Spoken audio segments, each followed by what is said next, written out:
How did I get my start with Vern ID? I applied at Vern ID, or Acura rather. I job shadowed Vern ID about 7-8 years ago. I was still in high school working at Pizza Ranch at the time. Just got out of the food industry, kind of at the time when the country was going through a recession a little bit back in that 2008 time frame. I was out of a job. It was in kind of dead winter, and just driving down Minnesota Avenue. I actually came here because I bought a car, basically. And I got an opportunity to job shadow Justin and Jim Lake for about a day and a half.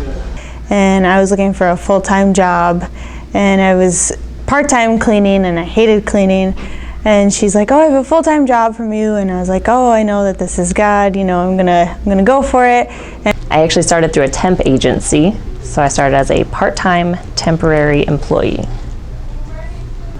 I think I am one with no patience at all, where I had came in and interviewed with Jason, and they said they would get back to me, and I told them that I needed to know that day. So I got my start at the Buick Mercedes-Benz dealership at 33rd Minnesota as a shuttle driver is what I started out as. A few weeks later, I had an interview with Justin Lake, and he saw some potential in me. About 6 months or so into my temp agency contract, Vern ID decided they wanted to hire me full-time, so they bought up my contract, and I was full-time over at the Mercedes store. Well, I started May 25th, 2010. Came over to the Honda store. To get started, I had to go through 11 interviews before anyone actually gave me a shot here.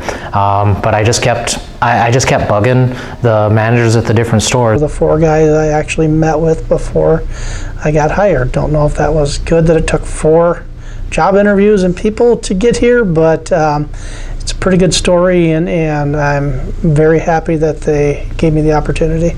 That's kind of how it all began. I had never sold cars before prior to that. Worked for a nonprofit organization in Rapid City, working with low-income families and youth. So this was very, very different than something that I was accustomed to for the last 7 years. So.